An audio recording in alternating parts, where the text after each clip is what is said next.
audiobook motivasi bahasa Indonesia. Judul buku Rich Dad Poor Dad.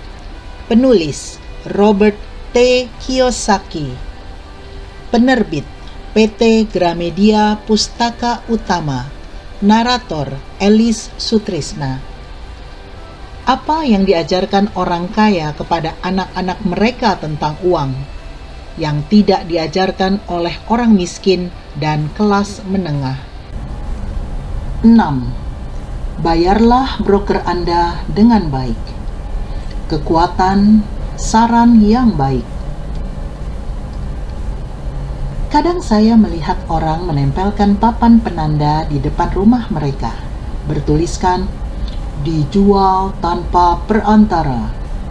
Atau saya melihat orang di TV mengklaim sebagai broker diskon.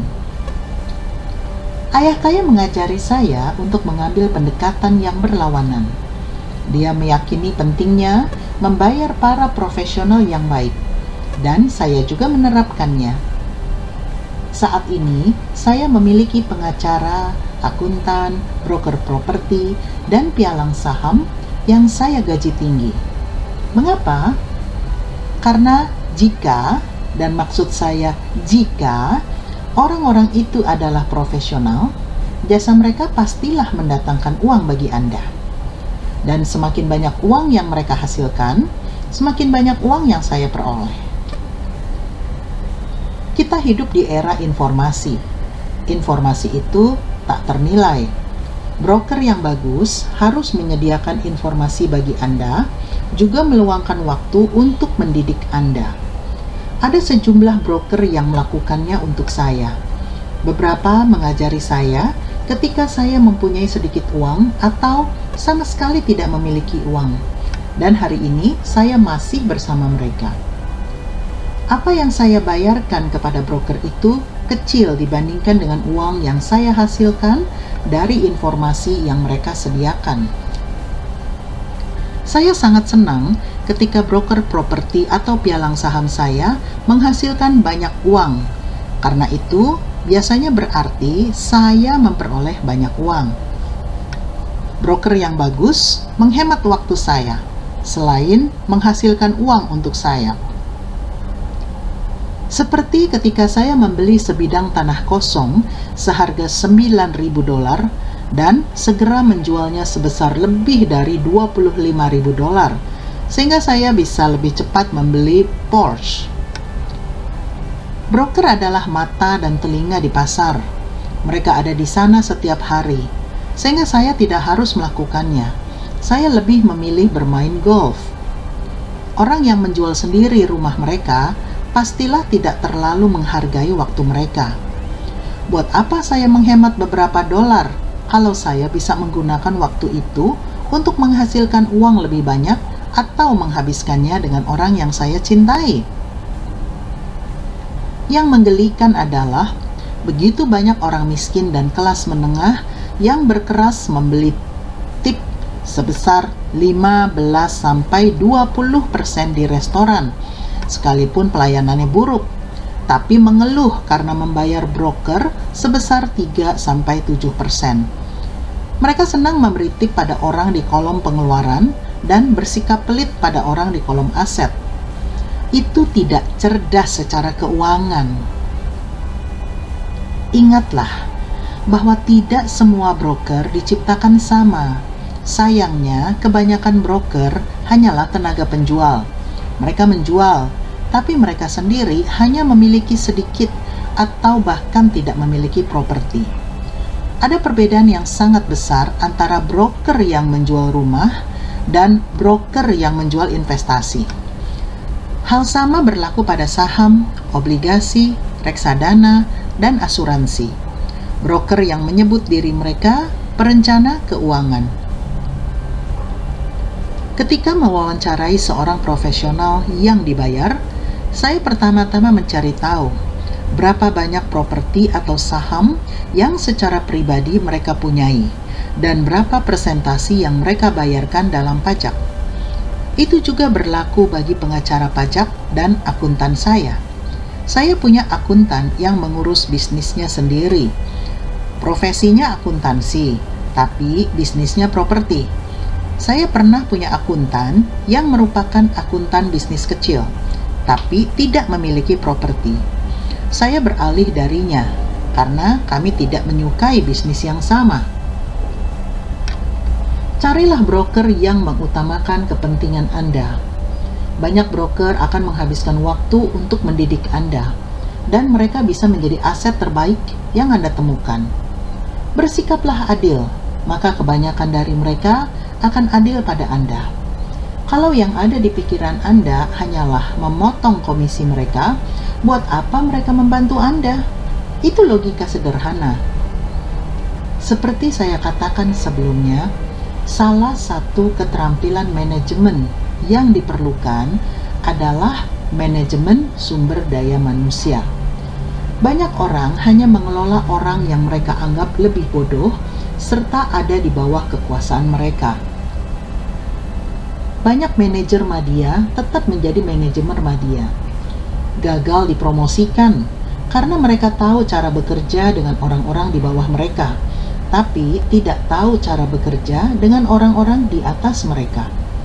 Keterampilan yang dibutuhkan sebenarnya adalah mengelola dan mengganjar orang yang lebih pandai daripada Anda dalam sejumlah bidang teknis.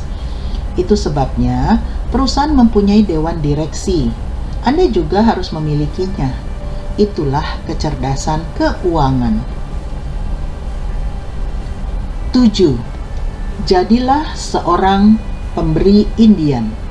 Kekuatan memperoleh sesuatu secara gratis. Ketika orang Eropa pertama datang ke Amerika, mereka tercengang melihat praktik budaya yang dimiliki oleh sejumlah orang Indian Amerika. Sebagai contoh, jika seorang pendatang kedinginan, orang Indian memberinya selimut. Karena si pendatang mengira selimut itu adalah pemberian, dia seringkali merasa tersinggung ketika orang Indian tersebut meminta kembali selimut itu. Orang Indian juga marah ketika menyadari si pendatang tidak mau mengembalikannya. Dari situlah istilah pemberi Indian atau Indian giver berasal. Suatu kesalahpahaman kultural yang sederhana. Di dunia kolom aset, menjadi pemberi Indian sangatlah penting untuk kekayaan.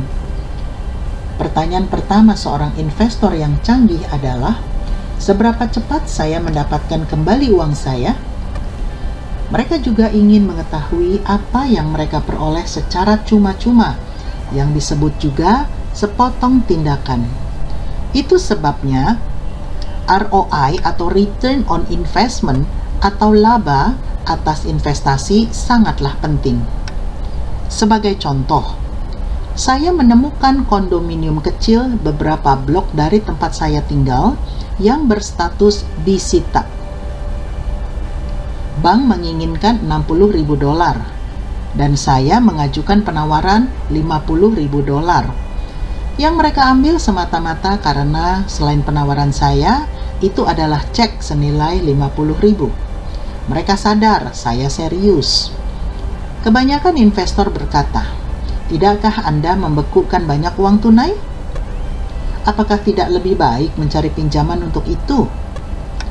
Jawabannya adalah tidak dalam situasi ini. Perusahaan investasi saya menyewakan kondominium ini selama berbulan-bulan musim dingin, ketika orang yang mencari hawa yang lebih hangat datang ke Arizona.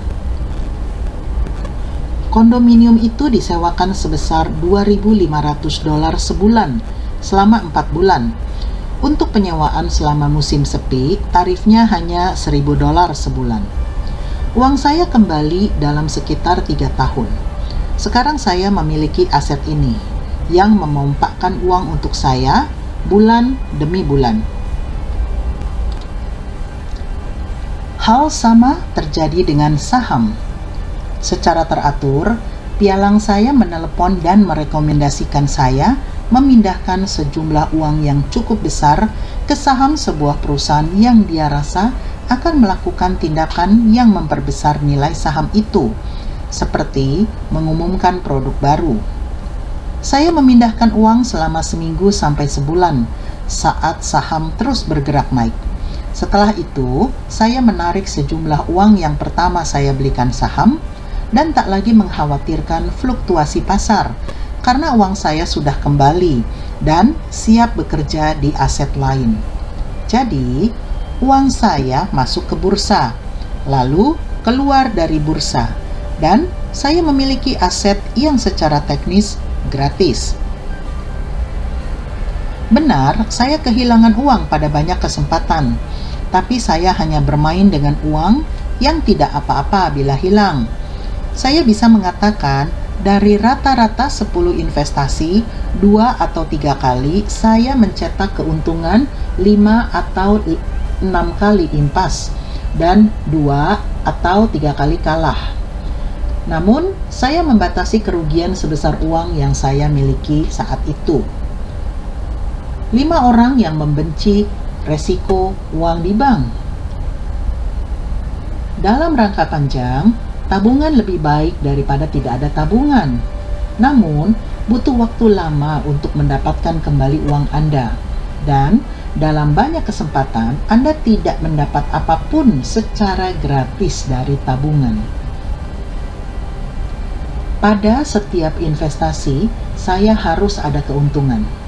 Sesuatu yang cuma-cuma, seperti kondominium, gudang kecil, lahan kosong, rumah, saham, atau kantor. Dan harus ada resiko yang terbatas atau gagasan tentang resiko rendah. Ada buku yang sepenuhnya membahas topik ini, jadi saya tidak akan membahasnya. Ray Kroc dari McDonald's yang termasyur menjual waralaba hamburger, bukan karena dia menyukai hamburger, tapi karena dia menginginkan properti di bawah waralaba itu secara cuma-cuma. Jadi, investor yang bijaksana harus melihat lebih dari laba atas investasi. Mereka melihat aset yang mereka peroleh secara cuma-cuma. Begitu mereka mendapatkan uang mereka kembali. Itulah kecerdasan keuangan. 8. Menggunakan aset untuk membeli kemewahan. Kekuatan fokus. Anak seorang teman telah mengembangkan kebiasaan buruk dalam memboroskan uang. Dia baru berusia 16 tahun, tapi ingin punya mobil sendiri. Alasannya, semua orang tua temannya memberi anak mereka mobil. Anak itu mau menggunakan tabungannya sebagai uang muka. Saat itulah ayahnya menelpon saya, lalu datang menemui saya. Apakah menurut Anda saya harus membiarkan dia melakukannya, ataukah saya harus membelikannya mobil? Saya menjawab, itu mungkin meredakan tekanan yang ada dalam jangka pendek. Tapi, apa yang Anda ajarkan untuk jangka panjang? Bisakah Anda menggunakan hasrat memiliki mobil itu untuk mengilhami anak Anda agar mempelajari sesuatu? Tiba-tiba, pikirannya terbuka, dan dia bergegas pulang. 2 bulan kemudian, saya bertemu lagi dengannya. Apakah anak Anda mendapatkan mobil barunya? Tanya saya. Tidak. Saya memberinya 3.000 untuk mobil itu. Saya menyuruhnya menggunakan uang saya daripada uang kuliahnya. Wah, Anda murah hati, kata saya. Tidak juga. Uang itu saya berikan dengan satu syarat. Apa syaratnya? Tanya saya. Pertama, kami memainkan permainan Anda, cash flow. Setelah itu, kami berdiskusi lama tentang penggunaan uang secara bijak. Saya lalu mendaftarkannya berlangganan Wall Street Journal dan memberinya beberapa buku tentang bursa saham. Lalu bagaimana? Tanya saya. Apa jebakannya? Saya berkata kepadanya bahwa 3.000 itu miliknya. Tapi dia tidak bisa langsung menggunakannya untuk membeli mobil. Dia bisa menggunakannya untuk mencari pialang saham dan membeli serta menjual saham. Setelah dia menghasilkan $6.000 dengan uang $3.000 itu, dia bisa menggunakannya untuk membeli mobil dan memasukkan $3.000 ke dana kuliahnya. Dan apa hasilnya? Tanya saya. Dia untung pada awal perdagangan, tapi kehilangan semuanya beberapa hari kemudian. Dia lalu menjadi sangat tertarik. Saat ini, saya bisa bilang dia kehilangan $2.000, tapi minatnya bertambah. Dia sudah membaca semua buku yang saya belikan dan pergi ke perpustakaan untuk membaca lebih banyak buku. Dia membaca Wall Street Journal dengan lahap, mengamati berbagai indikator. Uangnya tinggal $1.000, tapi minat dan semangat belajarnya setinggi langit.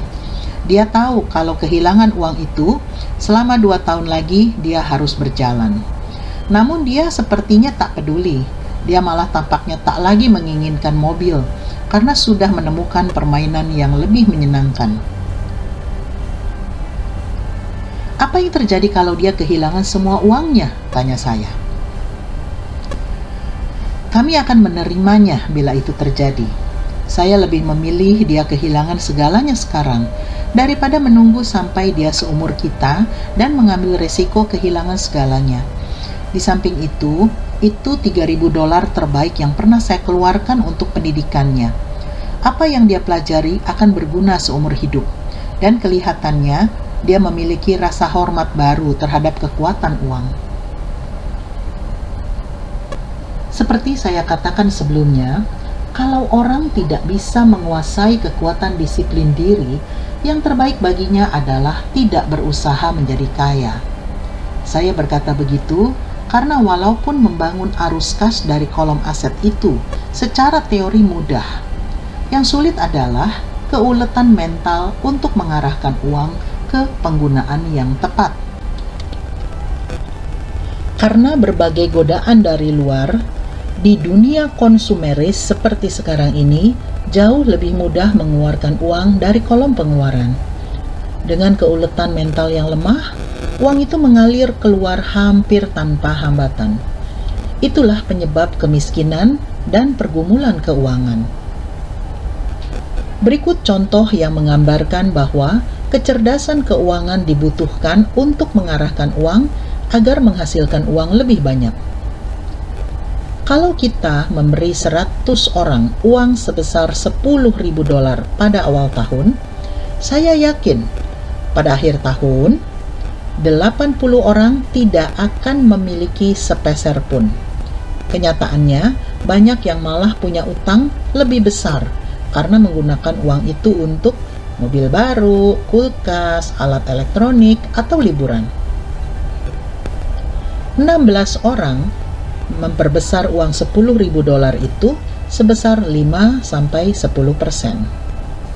4 orang memperbesar uang itu sampai $20.000 atau jutaan dolar. Kita bersekolah untuk mempelajari suatu profesi agar bisa bekerja untuk mendapatkan uang. Menurut saya, sama pentingnya untuk belajar membuat uang bekerja untuk Anda. Saya menyukai kemewahan, seperti halnya orang lain. Bedanya, saya tidak membelinya secara kredit. Itu jebakan bersaing dengan tetangga. Ketika saya ingin membeli Porsche, jalan yang mudah adalah menelepon bankir saya dan mendapatkan pinjaman. Alih-alih memilih berfokus pada kolom liabilitas, saya memilih berfokus pada kolom aset.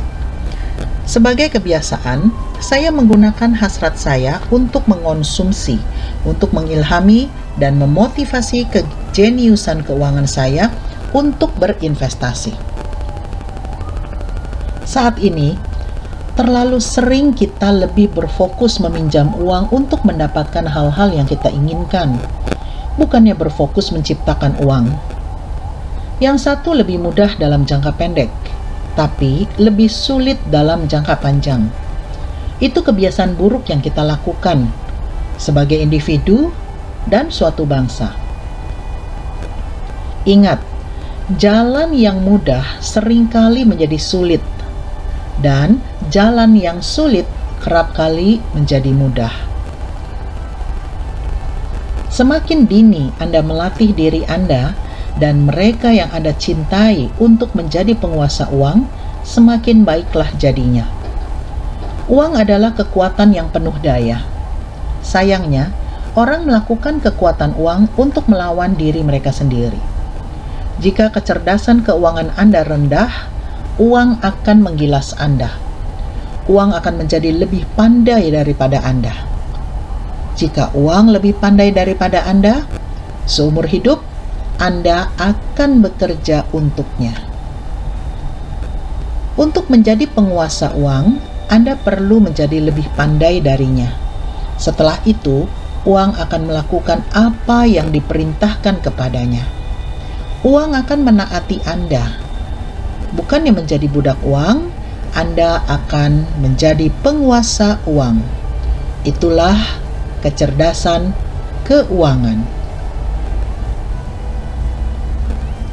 9. Kebutuhan akan pahlawan.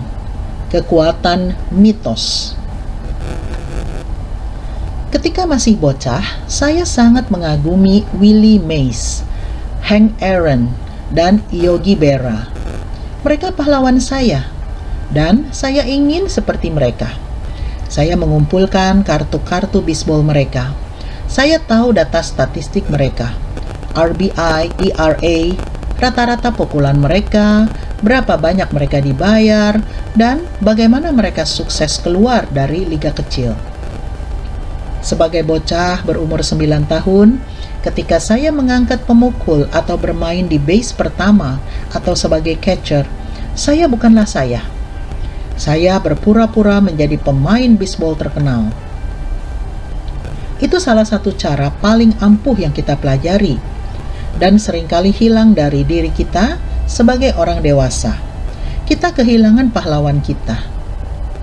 Saat ini, saya menonton anak-anak bermain basket di dekat rumah saya. Di lapangan, mereka bukanlah Johnny kecil. Mereka berpura-pura menjadi pahlawan basket favorit mereka. Meniru atau berusaha menyamai pahlawan adalah kekuatan belajar yang sejati. Saya mempunyai pahlawan-pahlawan baru saat tumbuh dewasa. Saya mempunyai pahlawan golf, dan saya meniru ayunan pukulan mereka, serta berusaha sebisa mungkin membaca segala sesuatu tentang mereka. Saya juga mempunyai pahlawan seperti Donald Trump, Warren Buffett, Peter Lynch, George Soros, dan Jim Rogers. Saya mengetahui data statistik mereka sama seperti saya mengetahui ERA dan RBA, pahlawan baseball masa kecil saya. Saya mengikuti investasi yang dilakukan oleh Warren Buffett dan sebisa mungkin membaca sudut pandangnya terhadap pasar serta bagaimana dia memilih saham. Saya membaca tentang Donald Trump, berusaha mengetahui bagaimana dia bernegosiasi dan mendapatkan transaksi. Seperti halnya saya bukanlah saya saat bermain baseball, saat berada di bursa atau menegosiasikan transaksi, secara tak sadar saya bertindak dengan mulut besar Donald Trump. Atau ketika menganalisis suatu tren, saya melihatnya seolah-olah Warren Buffett yang melakukannya.